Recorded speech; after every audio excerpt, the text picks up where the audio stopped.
Amis Renardo, aujourd'hui on replonge dans l'évolution et ce avec le jeu Dominant Species Marine, le petit frère abyssal du classique Dominant Species. Ici on est toujours sur un jeu de développement d'espèces animales pour 2 à 4 joueurs et avec des parties d'environ 2 heures, 3 heures. Si vous connaissez le jeu d'origine, eh bien ici on échange la savane pour l'océan. On reste tout de même sur un jeu où vous devrez faire évoluer vos espèces, les muter et se battre pour dominer chaque parcelle d'eau.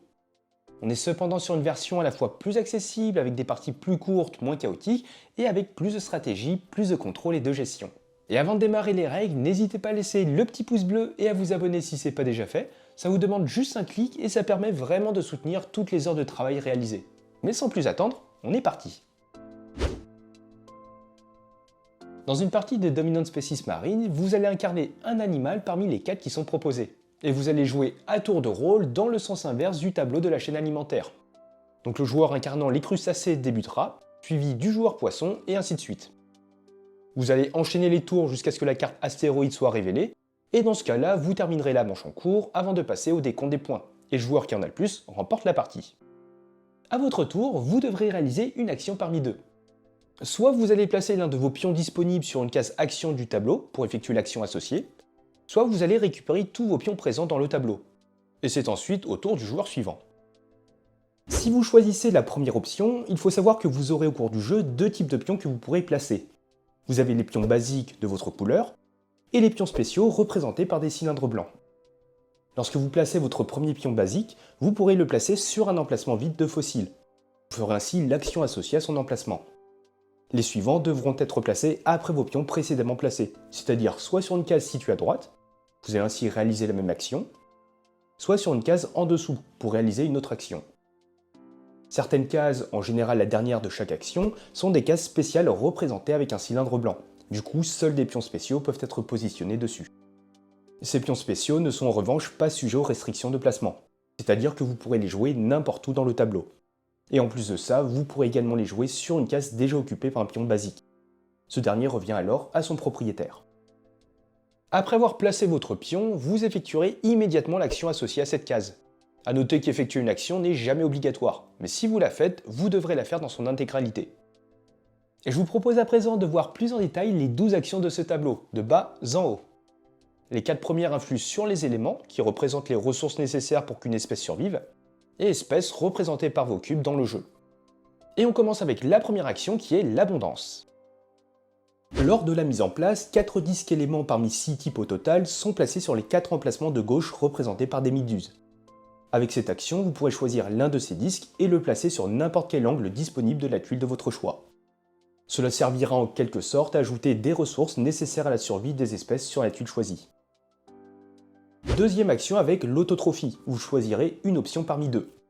Soit vous allez retirer un disque élément d'une tuile Even qui sont représentés par ces tuiles, et cette tuile doit être du même type que celle représentée sur votre emplacement.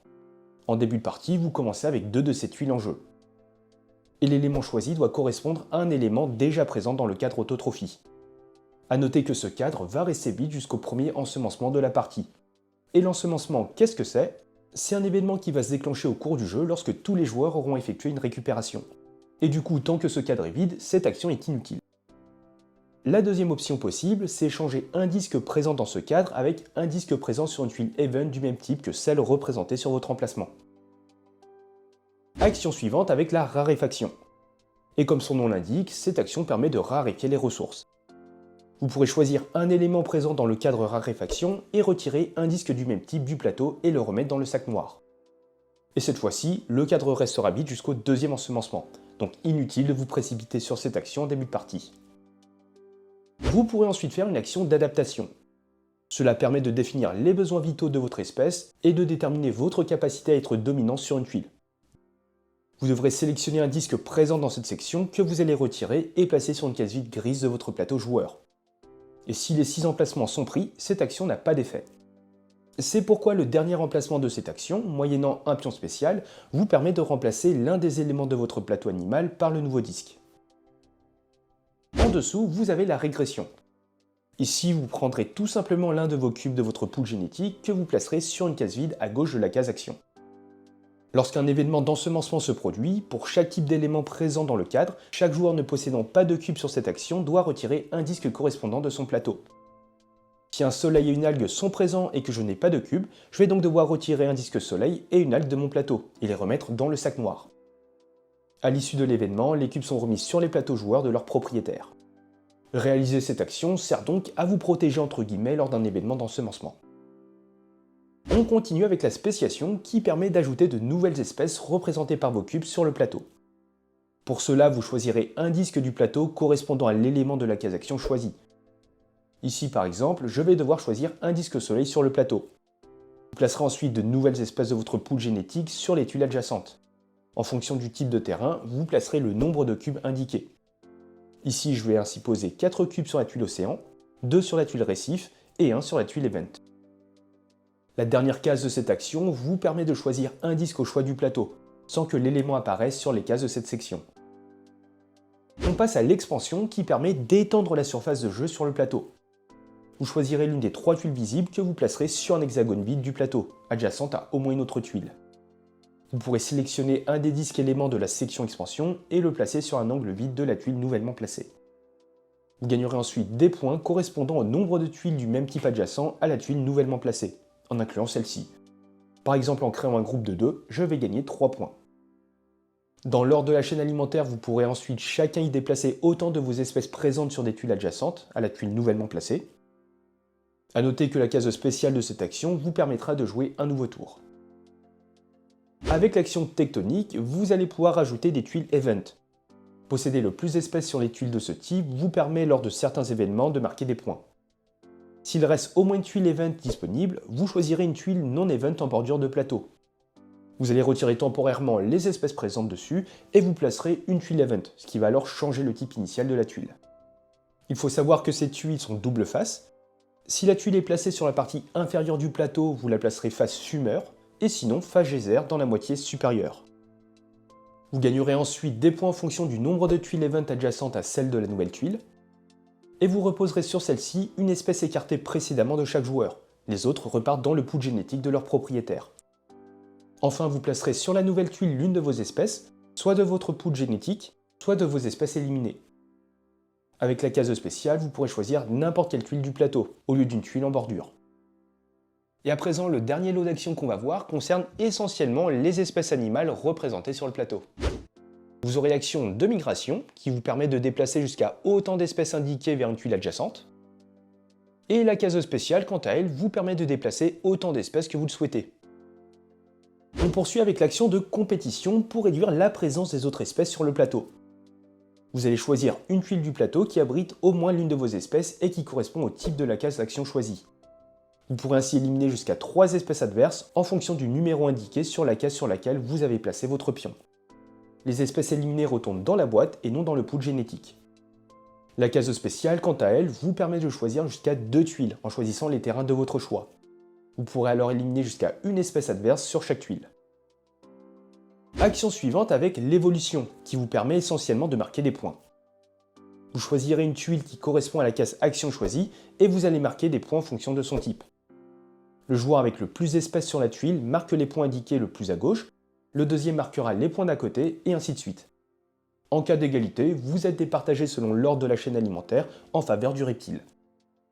Une fois les points attribués, si vous possédez au moins une espèce proliférante, c'est-à-dire si au moins un élément de la tuile qu'elle occupe correspond à l'un des éléments de votre plateau animal, comme ici c'est le cas avec l'élément algue, vous allez résoudre une carte évolution inférieure ou égale au chiffre indiqué sur votre case action.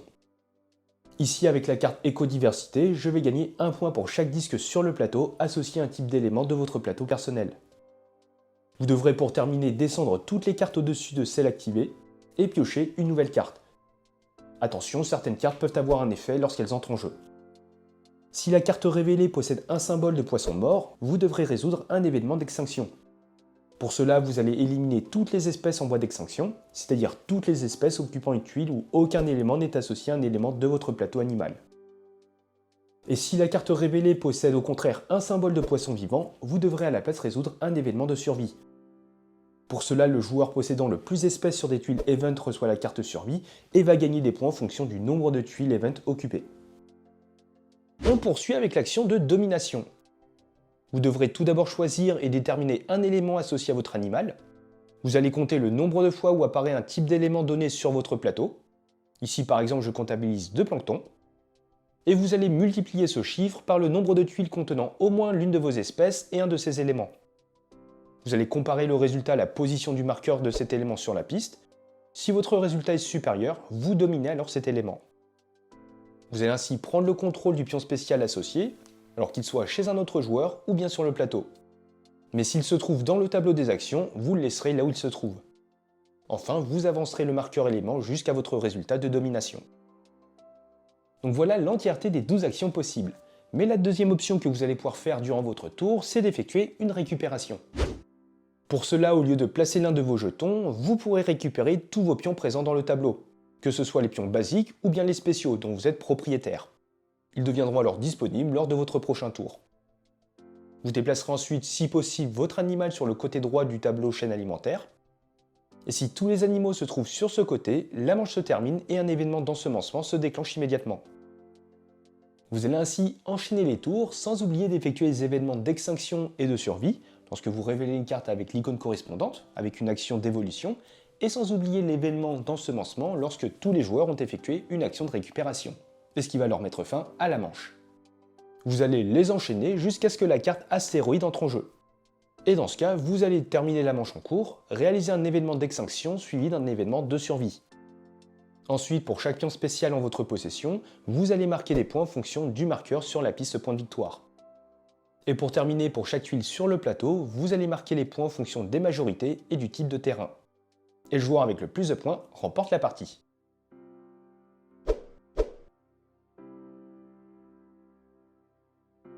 Et voilà les amis, désormais vous n'avez plus qu'à développer votre espèce animale. N'hésitez pas à me dire ce que vous en pensez dans les commentaires, notamment pour le comparer avec son grand frère Dominant Species. Et si le jeu vous intéresse et que vous souhaitez soutenir la chaîne, eh bien n'hésitez pas à utiliser le lien qui est en description. Et sur ce, portez-vous bien et on se dit à la prochaine. Ciao!